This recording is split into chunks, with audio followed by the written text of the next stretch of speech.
free. Israel will not win. The U.S. will not win.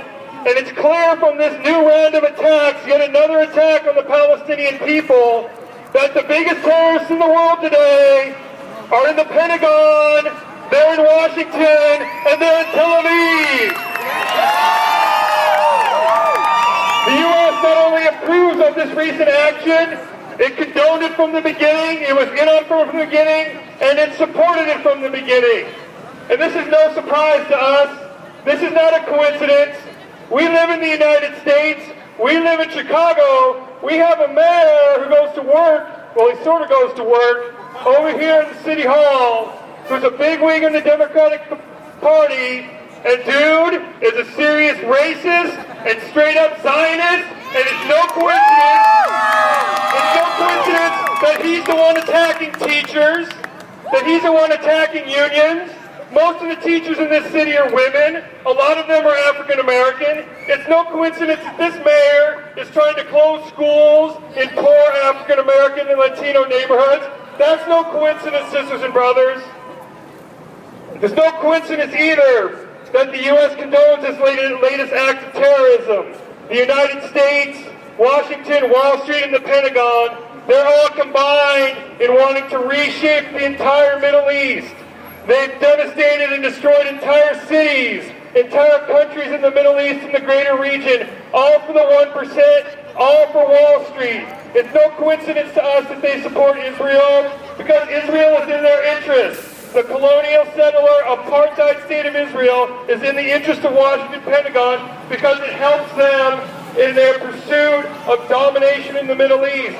And they've spent trillions of dollars, sisters and brothers, in the longest war in U.S. history, all against much poorer countries and much poorer people, all just to continue to build their influence in the Middle East.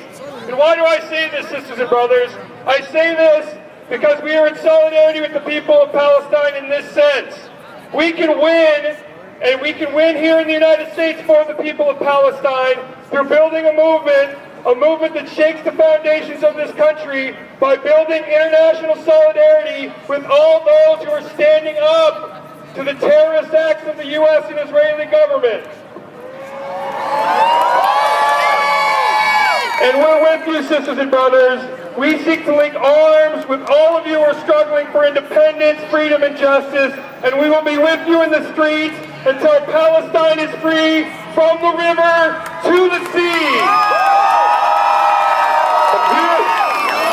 Thank you very much, John.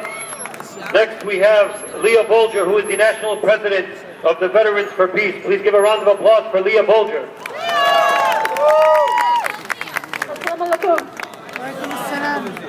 Veterans for Peace is an organization made up of military veterans who now speak out to educate the public about the true costs and consequences of war. Because we know that war is a lie. War is based on lies. We go to war because we say that the other people are terrorists. The Israelis say that the Palestinians are terrorists.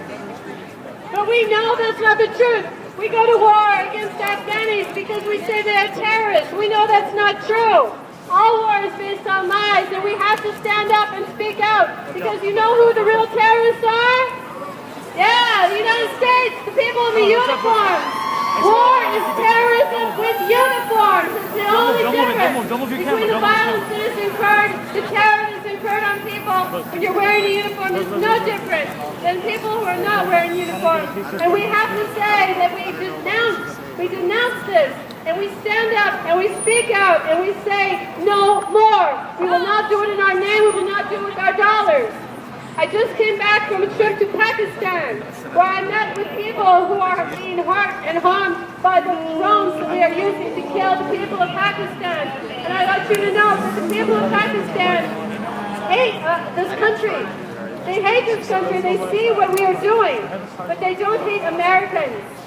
And we were welcomed with open arms, and they welcomed us, and they wanted their picture taken with us, and they hugged us, and they kissed us, and they said, thank you for speaking out. Thank you for standing up for the violence, against the violence, standing up against your own country.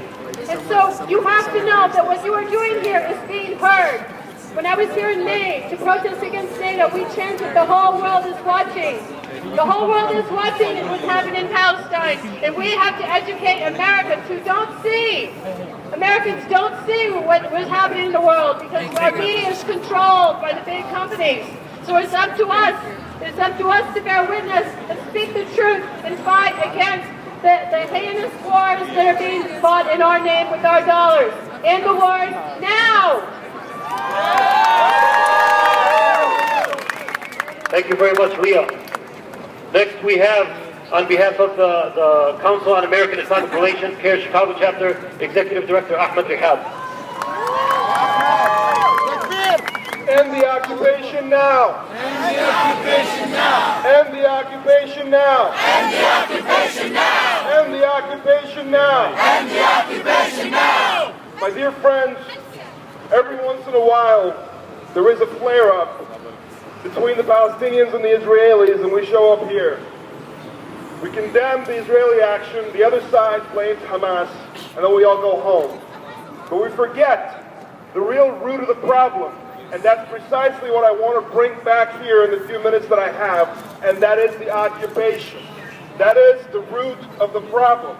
Only one side occupies, only one side is occupied. Only one side displaces, only one side is displaced. This is not an equal measure conflict of equal sides. There is truth and justice to be had, and our country, our government is on the wrong side of history by giving blind support to a government, a Likud government, that occupies, displaces, dispossesses, kills, maims, and murders. If you watch the foreign policy debate between the two presidential candidates, as I have, you would realize it was binders full of Israel. All they talked about was how each of them could be more blind in their support of the Likud government. And I asked President Obama, I asked him this, you mentioned your visit to Sderot, you mentioned the rockets that were falling there, and how you thought of your children, Malia and Sasha, but you made no mention of the hundreds of Palestinian children that were killed in the same month of the same year in Operation Cast Lead, and you didn't think of your two children then. Why the hypocrisy? Why the double standard? It's because you're not concerned about social justice, you're not concerned about truth. What you're concerned about is what is expedient politically in order to get a vote. That is not leadership. That will not heal the world. That will not bring world peace. What we're interested in is world peace. We need to get back to the drawing table and put a peace plan forward in which the occupation is ended. And America needs to support that. End the occupation now. End the occupation now. End the occupation now. End the occupation now. End the occupation now. End the occupation now. Thank you very much. Takbir. Thank you very much, Ahmed. Next we have on behalf of USPTN, the United States Palestinian Community Network, Noor El-Sheikh. Assalamualaikum, everybody. Form a poem about Palestine. So here I go. Palestine's my life. We in a war zone. All we do is fight. Seeing broken bones, we throwing stones at their tough things. They're shooting angry bullets with their machine guns. They don't hesitate for killing a father's son. He begins to explain to the camera. My son died protecting his daughters. My thoughts begin to wander as I hear these chants getting louder and louder. Free, free Palestine! Free, free Palestine! Americans have been brainwashed for that their lease is being crossed.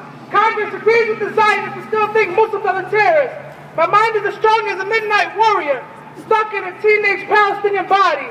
I'm a stereotype victim, living in a screwed up system.